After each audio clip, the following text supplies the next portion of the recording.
Hello everyone. Welcome to For Nurses Preparation YouTube channel. I am Neeraj Kumar Kyathal. Today is 29 July 2022 and today's important MCQs for upcoming nursing recruitment exams are: first question. The nurse is checking the fetal heart rate of a patient in labor. The normal range of fetal heart rate is. जब कोई women labour में होती है तो इस समय बच्चे की हार्ट रेट कितनी होना नॉर्मल माना जाएगा? Option A 90 to 110 beats per minute, option B 110 to 160, 160 to 200, 200 to 250 beats per minute.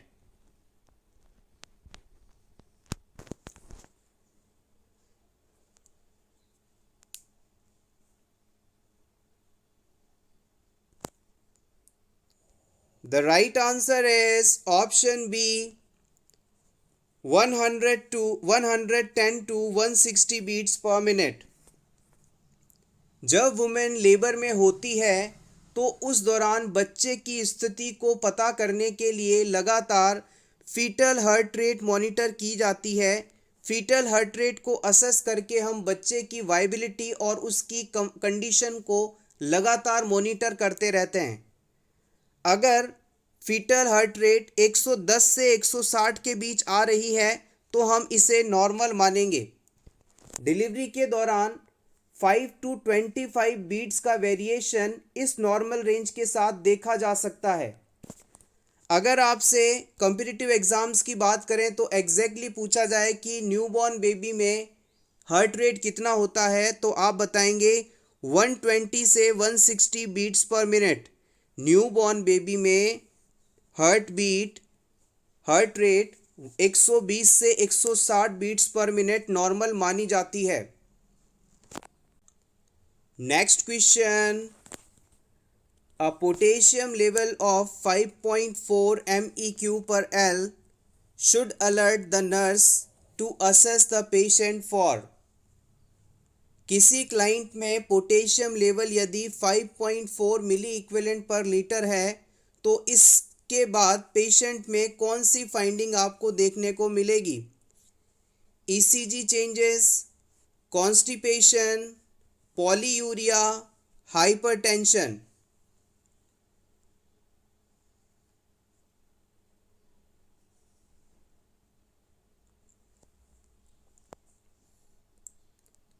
The right answer is option A ECG changes. अगर किसी क्लाइंट में पोटेशियम का लेवल 3.5 से 5.2 MEQ पर L के बीच है तो इसे हम नॉर्मल मानते हैं.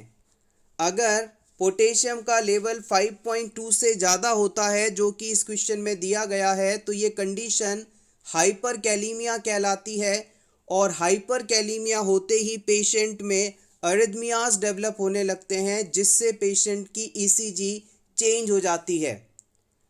हमारी बॉडी में पोटेशियम का लेवल चाहे कम हो या ज़्यादा हो, इसकी कमी से हार्ट पर तुरंत प्रभाव पड़ता है. हार्ट में डिस्टर्बेंस ऑफ रिदम देखने को मिलता है. अगर आपसे और पूछ लिया जाए कि हाइपर कैलीमिया होने पर पोटेशियम का लेवल बढ़ने पर कौन कौन से ECG चेंजेस डेवलप हो सकते हैं तो याद रखिएगा टी वेव जो है पीक हो सकती है, पी वेव वाइडनिंग हो सकती है या फिर इसकी फ्लैटनिंग हो सकती है, फ्लैट हो सकती है पी वेव. PR जो है प्रोलॉन्ग हो सकता है. ब्रेडी अरिथमियाज हो सकते हैं जिसे आप साइनस ब्रेडिकार्डिया के नाम से जानते हैं. High grade AV block with slow congestion and ventricular escape rhythm, slow atrial filtration. ये सभी फाइंडिंग्स आपको देखने को मिल सकती हैं. इसके अलावा conduction block, bundle branch block, fascicular block, QRX widening with bizarre QRS morphology, ये सभी फाइंडिंग्स आपको हाइपर कैलीमिया होने पर देखने को मिल सकते हैं. ये सभी पॉइंट्स नॉर्सेट एग्ज़ाम के लिए इम्पॉर्टेंट हैं। पिछले एग्ज़ाम में प्रीवियस नॉर्सेट एग्ज़ाम में हाइपर कैलीमिया सिचुएशन में कौन सा फाइंडिंग देखने को मिल सकता है, तो वहाँ पर पीक्ड टी वेव को इंक्लूड किया गया था ऑप्शन में। सो आप चाहें तो इसका स्क्रीनशॉट ले लें, कोई भी ऑप्शन वहाँ पर ऐड किया जा सकता है चारों में से, जिसके बाद आपको बताना होगा कि ये ईसीजी चेंज हाइपर कैलीमिया से संबंधित है। Next question, the nurse finds a person unresponsive on the floor, what is the initial nursing action. आपको हॉस्पिटल के फ्लोर पर एक पेशेंट बेहोश मिलता है, तो इस सिचुएशन में सबसे पहला नर्सिंग एक्शन आपके द्वारा कौन सा लिया जाएगा। चेस्ट कंप्रेशन शुरू कर देंगे आप, पेशेंट में रेस्पिरेशन और पल्स का असेसमेंट करेंगे, पेशेंट को हार्ड सरफेस पर लेकर जाएंगे, या फिर माउथ टू माउथ रेस्पिरेशन देंगे।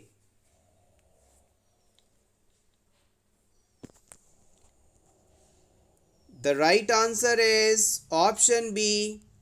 जब पेशेंट अनकॉन्शियस स्टेट में आपको मिलता है तो सबसे पहला एक्शन होगा पेशेंट में रेस्पिरेशन और पल्स का असेसमेंट करना। अगर पेशेंट अनरेस्पॉन्सिव है, उसमें रेस्पिरेशन नहीं है, पल्स नहीं है, तो आप फिर सीपीआर शुरू कर सकते हैं। Next question, strawberry vagina seen in which infection. Vagina की अपीयरेंस स्ट्रॉबेरी लाइक किस कंडीशन में या किस इन्फेक्शन में हो जाती है। Option A gonococcal, option B trichomonas vaginalis, option C herpes simplex, option D candida ऑल्बिकेंस।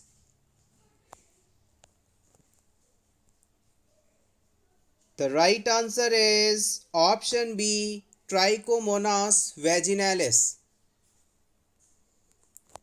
Strawberry cervix or strawberry vagina is almost always sign of trichomoniasis.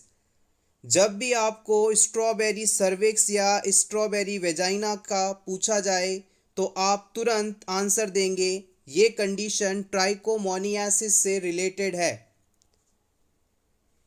It is most considered to be the most common curable sexually transmitted infection around the world. Trichomoniasis most common curable sexually transmitted infection है पूरे विश्व में। अब इसके causative organism की बात करते हैं। ट्राइकोमोनियासिस जो कंडीशन है वो बेसिकली प्रोटोजोआ ट्राइकोमोनास वेजिनालिस द्वारा कॉज्ड है। ट्राइकोमोनियासिस डिजीज का कॉजेटिव ऑर्गेनिज्म है protozoa trichomonas vaginalis. Take screenshot for your revision. Next question, which of the following coagulation study is done for one patient on heparin. जब कोई patient heparin therapy पर होता है तो कौन सा कोagulation टेस्ट करवाया जाता है। पीटी, आईएनआर, एपीटीटी या फिर क्रिस्मस फैक्टर।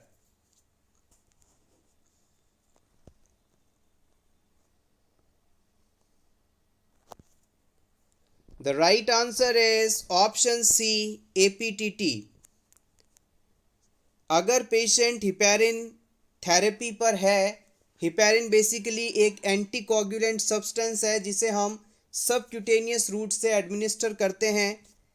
इस थेरेपी पर होने पर पेशेंट में ब्लड कोagulation का लेवल पता करने के लिए एपीटीटी टेस्ट करवाया जाता है।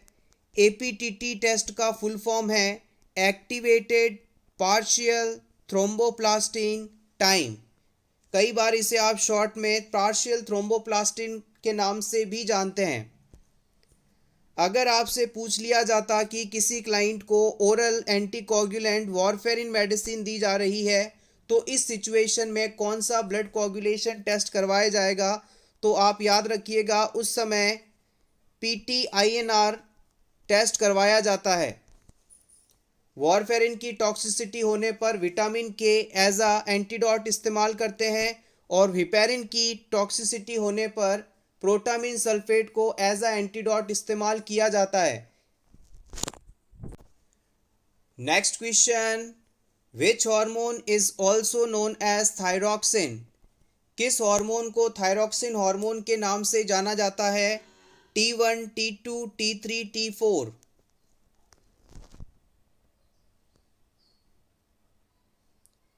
The right answer is option 4। याद रखिएगा, थायराइड ग्लैंड द्वारा जो T4 हार्मोन सिक्रीट किया जाता है उसे हम थायरॉक्सिन हार्मोन या टेट्राआइडोथायरोनिन के नाम से भी जानते हैं। Next question, the incidence of thyroid is common when the amount of iodine in salt consumed is less than. हम खाने में जो नमक इस्तेमाल करते हैं उसमें आयोडीन की कितनी मात्रा होने पर थायराइड प्रॉब्लम हो सकती है? 30 ppm से कम, 15 ppm से कम, 20 ppm से कम या 25 ppm से कम?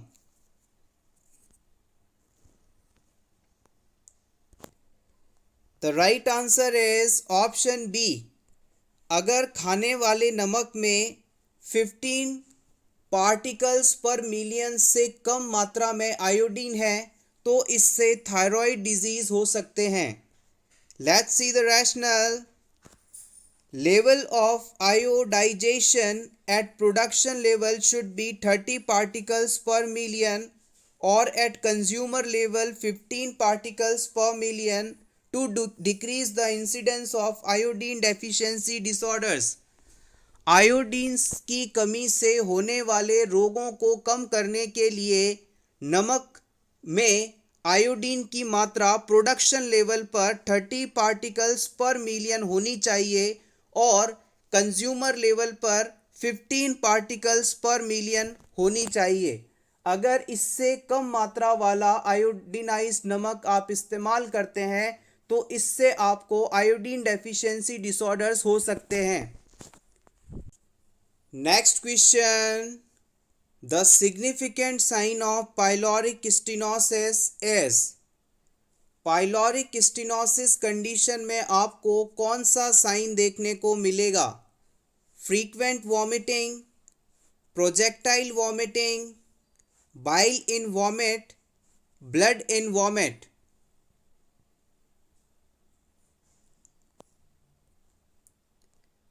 The right answer is option B, projectile vomiting. Let's see the rationale. Pyloric stenosis disease को हम गैस्ट्रिक आउटलेट ऑब्स्ट्रक्शन के नाम से भी जानते हैं। पाइलोरिक स्टेनोसिस मुख्य रूप से 6 महीने से कम उम्र के बच्चों में ज़्यादातर देखा जाता है। इस कंडीशन में पाइलोरस मसल्स के द्वारा इंटेस्टाइन में ऑब्स्ट्रक्शन क्रिएट कर दिया जाता है जिससे कि जो फूड है वो स्टमक से आगे इंटेस्टाइन में नहीं पहुंच पाता। जैसे कि ये हमारी ईसोफेगस है, ये स्टमक है और ये ड्यूडेनम वाला पार्ट है। स्टमक और ड्यूडेनम जहाँ पर जुड़ते हैं वहाँ पर पाइलोरिक मसल्स पाए जाते हैं। पाइलोरिक स्टेनोसिस कंडीशन में इस एरिया की मसल्स में हाइपरट्रॉफी हो जाती है, यानी यहाँ के मसल्स का साइज़ बढ़ जाता है और साइज़ बढ़ने के कारण यहाँ की जो ओपनिंग होती है जिससे फूड होकर आगे जाना चाहिए वो लगभग ब्लॉक हो जाती है और इसी वजह से जो फूड कंटेंट बच्चे ने खाया है वो आगे ड्यूडेनम तक नहीं पहुँच पाता और सारा फूड यहीं रुका रहता है। यही कंडीशन पाइलोरिक स्टेनोसिस कंडीशन कहलाती है। पाइलोरिक स्टेनोसिस कंडीशन फीमेल्स की तुलना में मेल बेबीज़ में ज़्यादा देखने को मिलती है। पाइलोरिक स्टेनोसिस कंडीशन होने पर फोर्सफुल वॉमिटिंग देखने को मिलती है जिसे हम प्रोजेक्टाइल वॉमिटिंग के नाम से जानते हैं। पाइलोरिक स्टेनोसिस वाला बच्चा जब वॉमिटिंग करता है तो उसकी वॉमिटिंग कई फीट दूर तक प्रोजेक्ट होती है। ये आइडेंटिफिकेशन साइन है पाइलोरिक स्टेनोसिस कंडीशन का। पाइलोरिक स्टेनोसिस कंडीशन में हो रही लगातार वॉमिटिंग के कारण बच्चे में डिहाइड्रेशन और वेट लॉस जैसी फाइंडिंग्स भी देखने को मिलती है। पाइलोरिक स्टेनोसिस से सफरिंग बच्चा ज़्यादातर आपको हमेशा भूखा दिखाई देगा। पाइलोरिक स्टेनोसिस कंडीशन के ट्रीटमेंट के लिए सिर्फ सर्जरी ही एकमात्र ऑप्शन है।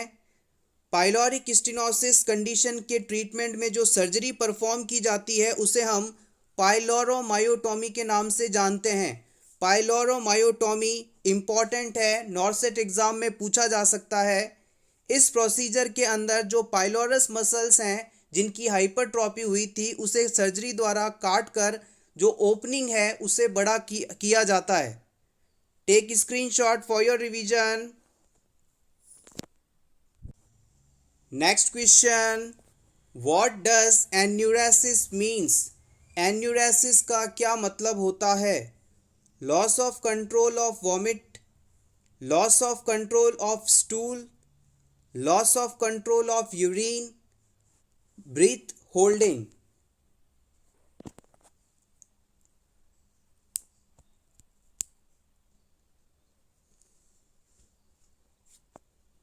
The right answer is option C.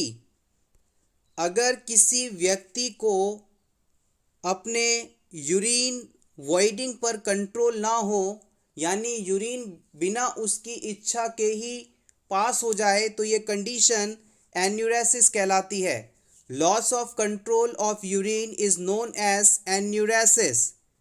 अगर किसी व्यक्ति के द्वारा अपने स्टूल या वेस्ट प्रोडक्ट को, फीकल मैटर को कंट्रोल नहीं किया जा पाए तो ये कंडीशन एनकोप्रेसिस कहलाती है। Loss of control of stool is known as encopresis. Encopresis sometimes called fecal incontinence और सॉइलिंग। एनकोप्रेसिस को हम कई बार फीकल इनकॉन्टिनेंस यानी फीकल मैटर को कंट्रोल नहीं कर पाना या फिर सॉइलिंग के नाम से भी जानते हैं। The repeated passing of stool usually involuntarily into the clothing is called encopresis. अगर कोई व्यक्ति बार बार बिना कंट्रोल के कपड़ों में ही स्टूल पास कर रहा है तो ये कंडीशन एनकोप्रेसिस कहलाती है। Next question, problems like stealing, lying, gambling classified as.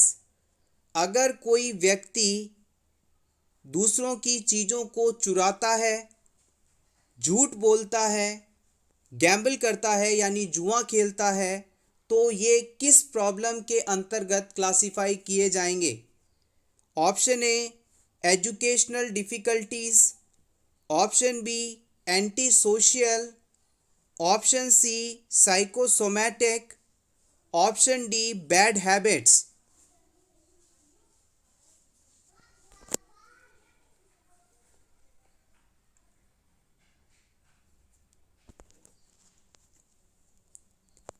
The right answer is option B. It is called antisocial.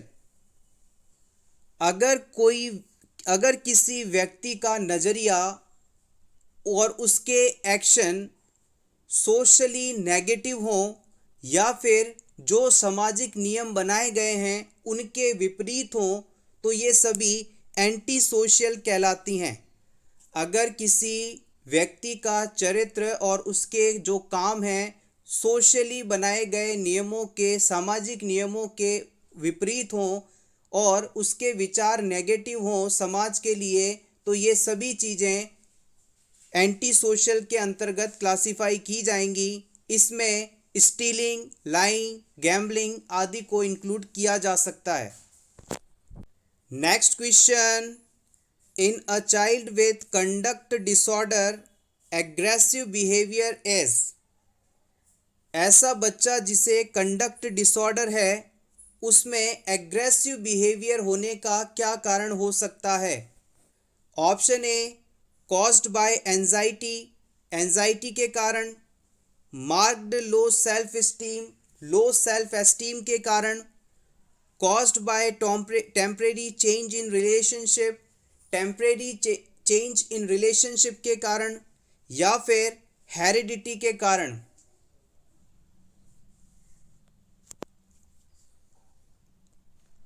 The right answer is option C, caused by temporary change in relationship. Conduct disorder वाले बच्चों में aggressive behaviour यानी कि गुस्से वाले behaviour के लिए ये 3-4 कारण मुख्य हो सकते हैं, जिनमें पीयर एंड पेरेंटल रिजेक्शन, यदि उसके साथी और उसके माता पिता उसे यदि रिजेक्ट करें, marital conflict into family, inadequate communication into family, parents with anti social personalities. इन 4 कारणों के कारण एग्रेसिव बिहेवियर बच्चे में डेवलप हो सकता है। Next question, identify the comfort device which helps to prevent foot drop. इन सभी में से उस कंफर्ट डिवाइस को आइडेंटिफाई करना है आपको जिसके द्वारा फुट ड्रॉप होने से रोका जाता है। Footboard, foot block, air cushions, bed cradle.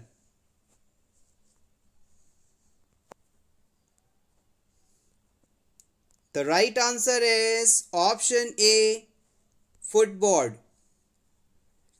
जब कोई पर्सन लंबे समय से हॉस्पिटल में एडमिट है तो इस पेशेंट में लगातार लेटे रहने के कारण पैरों में प्लांटर फ्लेक्शन डेवलप होता है और इसकी वजह से जो पेशेंट का फुट वाला एरिया है वो आगे की तरफ लटक जाता है और फिर पेशेंट उसे चाहकर भी ऊपर नहीं कर पाता, डॉर्सिफ्लेक्स नहीं कर पाता। यही कंडीशन फुट ड्रॉप कहलाती है। Foot drop basically peroneal nerve की इंजरी के कारण होता है। एग्ज़ाम में पूछा जा सकता है कि कौन सी नर्व में इंजरी होने के कारण आपको फुट ड्रॉप हो सकता है, तो आप बताएंगे पेरोनियल नर्व की इंजरी से फुट ड्रॉप होता है। और इसे प्रिवेंट करने के लिए हम क्या करते हैं, इस जगह पर फुट बोर्ड जैसी स्ट्रक्चर लगा देती है। फुट बोर्ड बेसिकली एक पार्टीशन की तरह हार्ड गत्ते की स्ट्रक्चर होती है जिसे लगाकर हम पेशेंट के पैर को सीधा रखते हैं, 90 डिग्री एंगल पर रखते हैं ताकि पैर आगे की तरफ ना झूले, और अगर आगे की तरफ नहीं रहेगा पैर ज़्यादा देर तो उसमें फुट ड्रॉप नहीं होगा। Next question, after spinal injury position to be given to the patient is. Spinal injury के बाद कौन सी पोजीशन पेशेंट को दी जा सकती है? Supine, prone, lateral, लिथोटॉमी।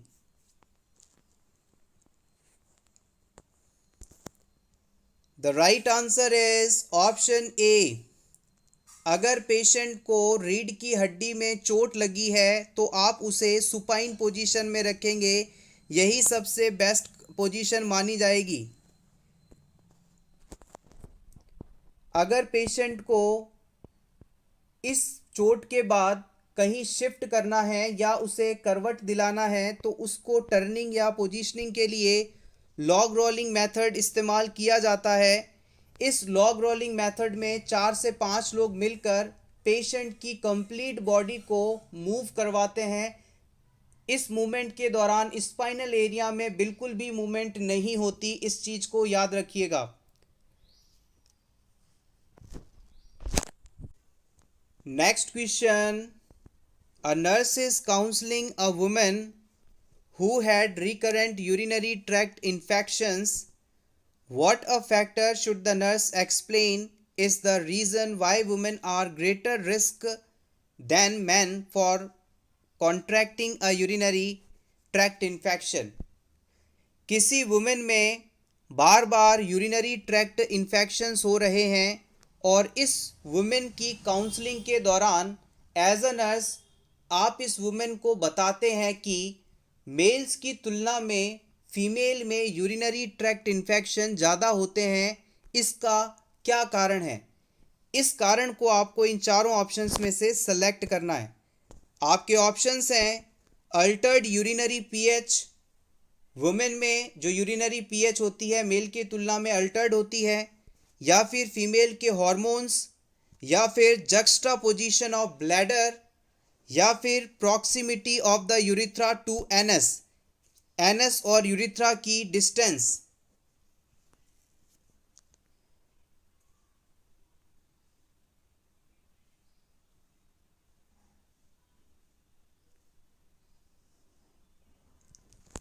The right answer is option 4. Male और फीमेल में यूरिनरी ट्रैक्ट इन्फेक्शन को कंपेयर किया जाए तो फीमेल्स में ये चीज़ ज़्यादा देखने को मिलती है as compare to the male, क्योंकि फीमेल में जो एनल ओपनिंग होती है, एनस होता है, उसके काफ़ी पास वेजाइनल ओपनिंग होती है।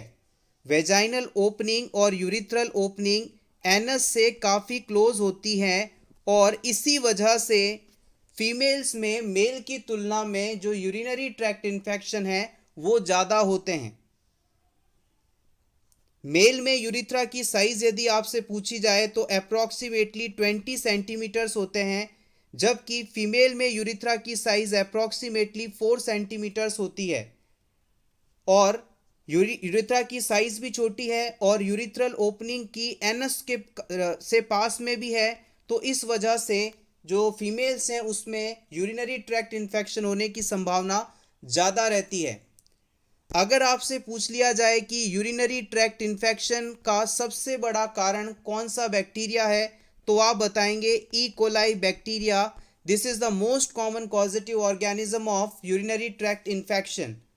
Urinary tract infection most common hospital acquired infection भी है।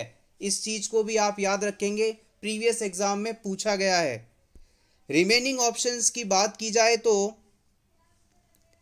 अल्टर्ड यूरिनरी पीएच, चाहे मेल हो चाहे फीमेल हो, दोनों में यूरिन की जो पीएच है बिल्कुल इक्वल होती है, बराबर होती है।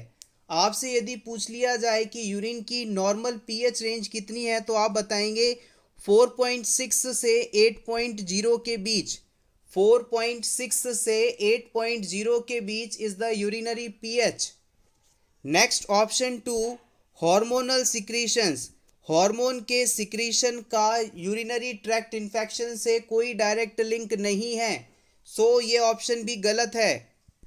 ऑप्शन 3 की बात की जाए तो जक्स्टा पोजिशन ऑफ ब्लैडर, चाहे मेल हो चाहे फीमेल हो, दोनों में ही ब्लैडर की जो पोजीशन है सेम जगह पर होती है, सिमिलर होती है, इसलिए यहाँ पर ये कारण नहीं माना जाएगा। So option 4 is correct, proximity of urethra to anus.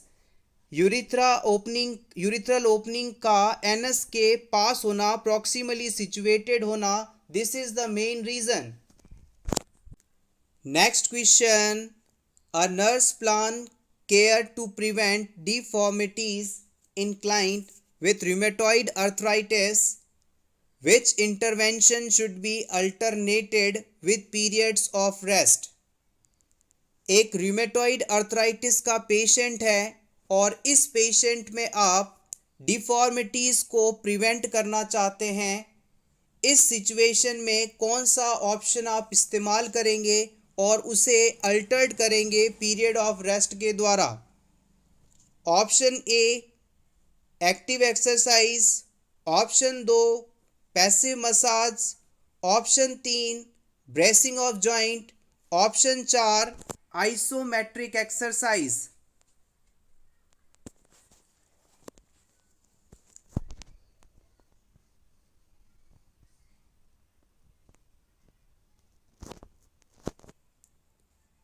The right answer is option 1. अगर किसी क्लाइंट को रूमेटॉइड अर्थराइटिस है और इस डिजीज़ की प्रोग्रेस के कारण उस पेशेंट में जॉइंट की कोई डिफॉर्मिटी ना डेवलप हो, इस चीज़ को प्रिवेंट करने के लिए हमें इस पेशेंट को एक्टिवली एक्सरसाइज करते रहने के लिए कहना चाहिए। पेशेंट को हमें ये समझाना चाहिए कि आप एक्टिवली उस अफेक्टेड जॉइंट को एक्सरसाइज करवाएं और बीच बीच में रेस्ट भी लेते रहें, यानी अल्टरनेटेड पीरियड ऑफ रेस्ट। थोड़ी देर एक्सरसाइज करें, उसके बाद रेस्ट लें, फिर एक्सरसाइज करें और फिर रेस्ट करें। इस तरह से ये पूरा साइकिल चलता रहेगा और यही केयर है फर्दर जॉइंट में डैमेज को बचाने के लिए। रिमेनिंग ऑप्शन की बात करें तो अगर आप किसी भी पेशेंट में मसाज करते हैं तो मसाज करने से मसल्स प्रभावित होते हैं, ना कि जॉइंट्स। तो अर्थराइटिस वाले पेशेंट्स में मसाज करना is not the right thing. अगर आपने जॉइंट पर ब्रेसिंग कर दी यानी जॉइंट को फिक्स करवा दिया एक जगह पर, तो इससे ये डिजीज़ और ज़्यादा बढ़ जाएगा। इमोबिलिटी के कारण पर्टिकुलर जॉइंट पूरी तरह से जकड़ जाएगा, स्टिफ हो जाएगा और वहाँ पर बिल्कुल भी मूवमेंट कर पाना लगभग असंभव सा हो जाएगा।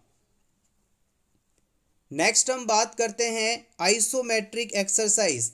आइसोमेट्रिक एक्सरसाइज करवाने से पेशेंट के मसल्स बेहतर होते हैं, ना कि joint function. So it is also incorrect option. Next question, longest portion of the fallopian tube is. Fallopian tube का सबसे लंबा पार्ट कौन सा है? Ampulla, intramural, isthmus, infundibulum. Previous exam में इस क्वेश्चन को पूछा गया है, इंपॉर्टेंट है specially for CHO exams, state level exams. Correct answer option A, ampulla. आइए इस पूरे टॉपिक को समराइज वे में डिस्कस कर लेते हैं। फैलोपियन ट्यूब को आप ओविडक्ट या यूट्राइन डक्ट के नाम से भी जानते हैं। फैलोपियन ट्यूब 10 सेंटीमीटर लंबी स्ट्रक्चर है और इसके 4 पार्ट्स होते हैं। सबसे पहला पार्ट है इंटरस्टिशियल पार्ट। इंटरस्टिशियल पार्ट, ये पार्ट यूट्रस के करीब वाला हिस्सा होता है। मान लीजिए दिस इज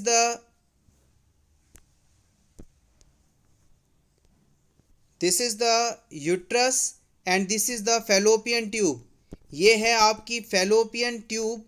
इस फैलोपियन ट्यूब का ये वाला हिस्सा जो कि यूट्रस के पास है, इसे हम इंटरस्टिशियल पार्ट कहते हैं। और इसके बाद आता है इस्थमस पार्ट, इसके बाद आता है एम्प्यूला पार्ट और फाइनली फिर आएगा इन्फंडिब्यूलम। इस सीक्वेंस में हम इन सभी स्ट्रक्चर्स को डिस्कस करेंगे। सबसे पहला पार्ट है इंटरस्टिशियल पार्ट। ये यूट्राइन वॉल के बिल्कुल पास वाली जगह है। इसकी लेंथ 1.25 सेंटीमीटर होती है और इसका डायमीटर 1 mm होता है। इस चीज़ को याद रखिएगा, प्रीवियस एग्जाम में यहाँ से कई बार पूछे गए हैं क्वेश्चंस। ये सबसे लोवेस्ट डायमीटर वाला पार्ट है, यानी कि फैलोपियन ट्यूब की जो ओपनिंग है सबसे कम होती है, 1 mm होती है इंटरस्टिशियल पार्ट में। नेक्स्ट पार्ट की बात करते हैं, वो है इस्थमस पार्ट। इसकी लंबाई 3 से 4 सेंटीमीटर होती है और इसका जो डायमीटर है, इसका जो व्यास है, इसकी जो ओपनिंग है वो 2 mm के आसपास होती है। नेक्स्ट हम बात करते हैं, एग्जाम में सबसे ज़्यादा पूछे जाने वाला पार्ट है एम्प्यूला। एम्प्यूला पार्ट सबसे लंबा पार्ट है जिसकी लंबाई 5 से 6 सेंटीमीटर और सबसे चौड़ा भाग है जिसका डायमीटर 5 mm होता है। एम्प्यूला पार्ट में ही फर्टिलाइजेशन प्रोसेस होता है और इस पार्ट में एप्सिलिएटेड एपिथीलियम पाई जाती हैं। एक्टोपिक प्रेगनेंसी की मोस्ट कॉमन साइट भी एम्प्यूला पार्ट ही माना जाता है। नेक्स्ट हम बात करते हैं इन्फंडिब्यूलम की। Infundibulum length 1.25 centimetre, diameter 2 to 3 mm। ये पार्ट ओवरी के सबसे करीब होता है। ओवरी और इन्फंडिब्यूलम के बीच में फिम्ब्रे पाए जाते हैं जो कि संख्या में करीब 20 होते हैं। अगर आपको इस पूरा चारों पार्ट्स का स्क्रीनशॉट चाहिए तो मैं आपको टेलीग्राम चैनल पर सेंड कर दूंगा, वहां से आप इस इमेज को डाउनलोड कर लीजिएगा। इंपॉर्टेंट हैं ये सभी points. Next question, hydrocele is accumulation of fluid in. Hydrocele में किस एरिया में फ्लूइड एक्यूमुलेट हो जाता है? स्क्रॉटम में, पेल्विस में, पेनिस में, एपिडिडाइमिस में?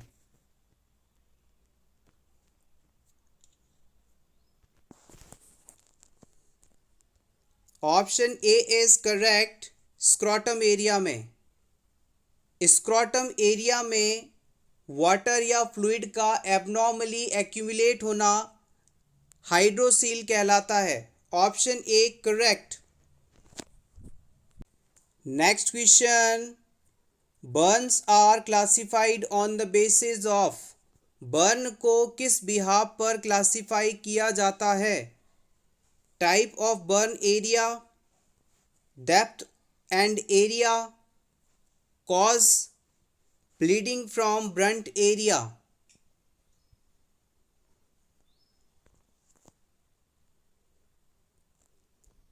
The right answer is option B. शरीर का कितना गहरा हिस्सा जला है इसके हिसाब से बर्न को 1, 2, 3 डिग्री क्लासिफाई किया जाता है। एरिया के बात किया जाए तो कितना बॉडी सरफेस एरिया, कितना परसेंट बॉडी सरफेस एरिया जला है उसके हिसाब से हम बर्न को क्लासिफाई कर सकते हैं। तो याद रखिएगा, डेप्थ और बॉडी एरिया के बिहाफ पर हम बर्न को क्लासिफाई करते हैं। Next question, during the first day after delivery a nurse assesses patient's fundus and notice that it feels boggy. Which is the first action that the nurse should perform? किसी women को एक दिन पहले delivery हुई है। इस women में आप फंडस एरिया का असेसमेंट करते हैं। इस दौरान आप पाते हैं कि जो फंडल एरिया है वो बॉगी है। इस सिचुएशन में सबसे पहले आप क्या करेंगे?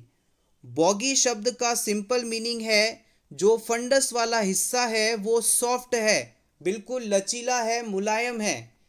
इस सिचुएशन में आपके द्वारा सबसे पहले क्या किया जाएगा ये आपको बताना है। डॉक्यूमेंट द बॉगी फंडस, आप इसे फाइल में नोट करेंगे कि जो फंडस है वो बॉगी है। या फिर have the patient to void, इस क्लाइंट को आप वॉइड करने के लिए कहेंगे, यूरिन पास करने के लिए कहेंगे। या फिर मसाज द फंडस, आप फंडस वाले एरिया पर मसाज शुरू कर देंगे। या फिर नोटिफाई द फिजिशियन, आप डॉक्टर को इन्फॉर्म करेंगे।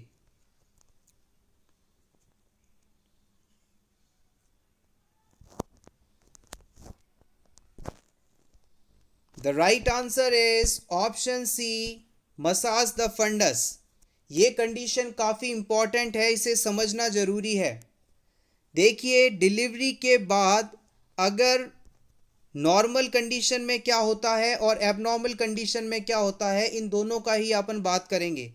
अगर डिलीवरी के बाद वुमेन का जो फंडस है वो फर्म हो तो इसका मतलब है कि सब ठीक है, कोई प्रॉब्लम नहीं। फर्म का मतलब है सख्त हो, टाइट हो। अगर डिलीवरी के बाद फंडस वाला हिस्सा सॉफ्ट है या बॉगी है तो इसका मतलब है कि सिचुएशन ठीक नहीं है, वुमेन में ब्लीडिंग होने की संभावना है, पोस्टपार्टम हेमरेज होने की संभावना है। और इस सिचुएशन को ट्रीट करने के लिए एज अ नर्स आपको तुरंत फंडल एरिया पर मसाज शुरू कर देनी चाहिए ताकि ये बॉगी यूट्रस फर्म यूट्रस में कन्वर्ट हो जाए। अगर यूट्रस वाला फंडस वाला एरिया सख्त है तो गलत है, सख्त है तो सही है, और ढीला डाला है, लचीला है, सॉफ्ट है, बॉगी है तो इसका मतलब ये सिचुएशन सही नहीं है। वुमेन को पोस्टपार्टम हेमरेज हो सकता है, वेजाइनल ब्लीडिंग हो सकती है। इसके पीछे का कॉन्सेप्ट सिंपल ये है, हमारी जो यूट्रस की ब्लड सप्लाईज होती हैं वो यूट्राइन मसल्स के साथ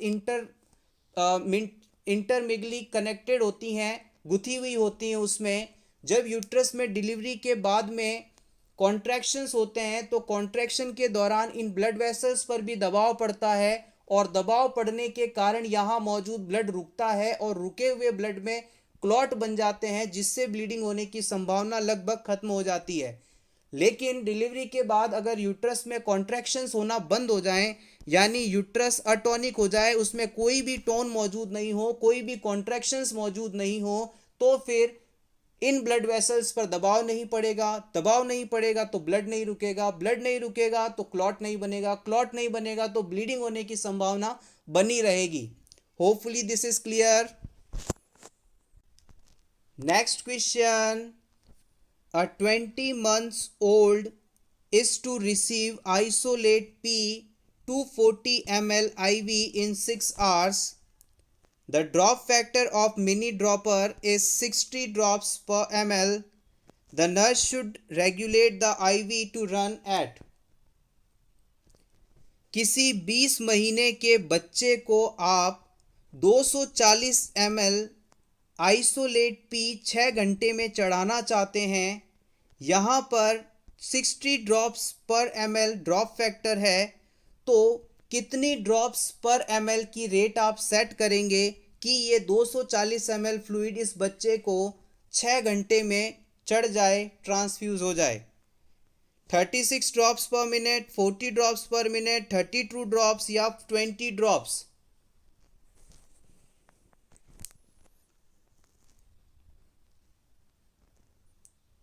कैलकुलेट कीजिएगा।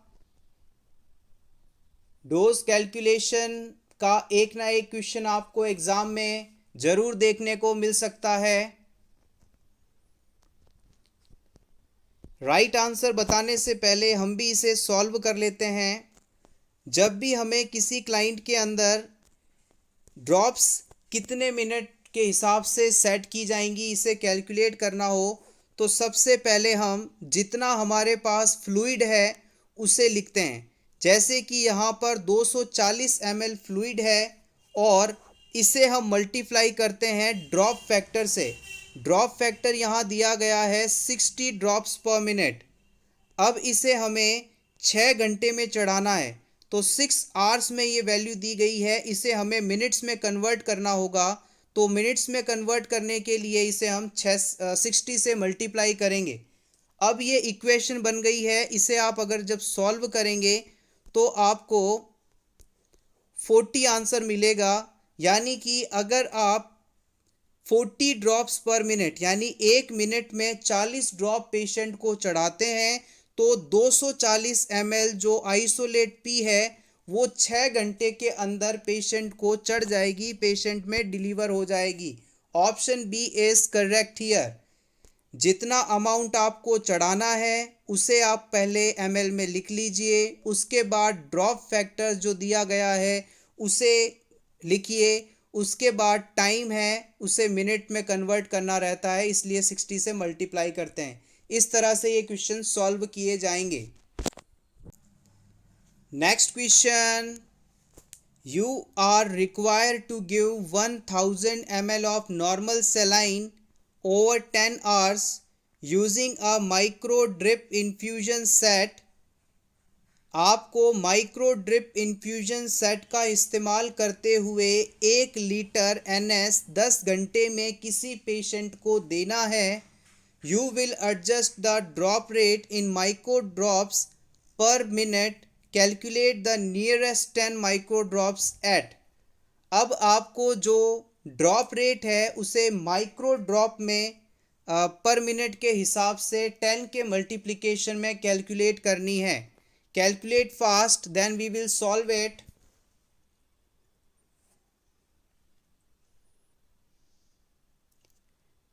क्वेश्चन की लैंग्वेज को समझने की कोशिश कीजिए, कॉन्सेप्ट पर फोकस करिए। लैंग्वेज टिपिकल बनाई जा सकती है।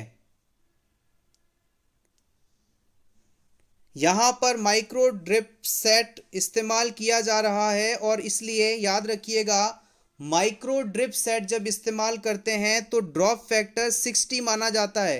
कई बार इसे एग्जाम में दे दिया जाता है, अदरवाइज आपको ये वैल्यू याद रखनी होगी। और मैक्रो ड्रॉप सेट है तो वहाँ पर 15 माना जाता है। आप सॉल्व कीजिए इसे, होपफुली अब आप कैलकुलेट कर पाएंगे।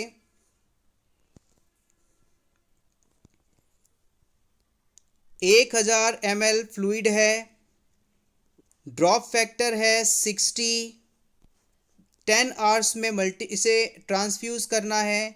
इसे मिनट में कन्वर्ट करने के लिए 60 से मल्टीप्लाई करेंगे हम।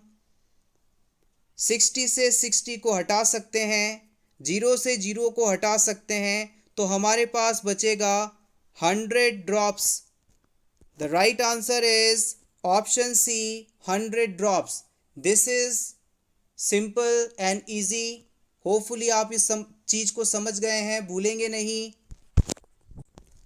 नेक्स्ट क्वेश्चन, a psychotherapy technique effective in obsessive rumination.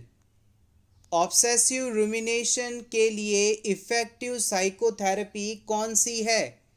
Thought stopping, flooding, sensitisation या exposure?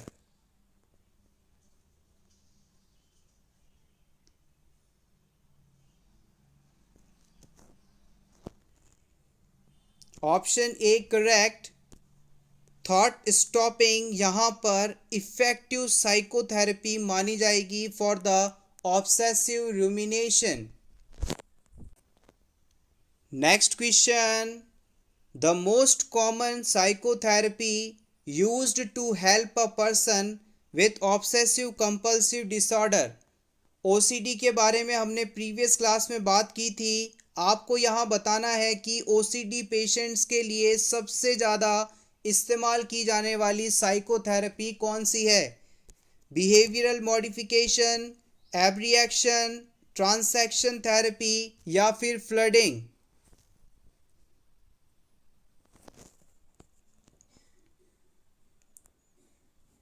The right answer is option A, behavioral modification. Behavioural modification सबसे ज़्यादा इस्तेमाल की जाने वाली साइकोथेरेपी है for the OCD patients. Next question, which medication should the nurse anticipate the health care provider will prescribe to relieve pain experienced by a client with rheumatoid arthritis? Rheumatoid arthritis के patient में लगातार हो रहे दर्द के लिए doctor द्वारा कौन सी मेडिसिन दी जा सकती है, ऐसा एज अ नर्स आप अनुमान लगाते हैं। एंटीसिपेट वर्ड अक्सर आपको क्वेश्चन में देखने को मिल सकता है। एंटीसिपेट का मतलब होता है गैस करना या अनुमान लगाना। आपके ऑप्शंस हैं एस्प्रिन, कोडीन, मैपेरेडीन या एल्प्राजोलम।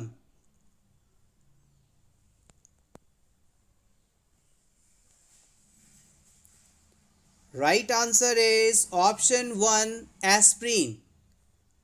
एस्प्रिन जो मेडिसिन है वो एंटी इन्फ्लामेटरी इफेक्ट के साथ आती है। एस्प्रिन ड्रग के द्वारा बॉडी में आई इन्फ्लामेशन या सूजन को भी ठीक किया जा सकता है। इसी वजह से आर्थराइटिस के पेशेंट्स को एस्प्रिन दी जाती है। आर्थराइटिस डिजीज़ के अंदर पेशेंट के जॉइंट्स में इन्फ्लामेशन आ जाती है और इन्फ्लामेशन के साथ पेशेंट में पेन रहता है। इस पेनफुल इन्फ्लामेटरी कंडीशन को ही रूमेटॉइड अर्थराइटिस कहते हैं। और जब पेशेंट को एस्प्रिन दी जाती है तो ये पेशेंट में पेन के साथ साथ इन्फ्लामेशन को भी रिड्यूस करवाती है। यहाँ पर ऑप्शन 2 और 3 के अंदर कोडीन और मैपेरिडीन नामक ड्रग्स बताई गई हैं। ये दोनों ही ओपियोइड मेडिसिन्स हैं और इनमें एंटी इन्फ्लामेटरी एक्शन नहीं होता, सिर्फ ये दर्द को कम करती हैं, सूजन को नहीं।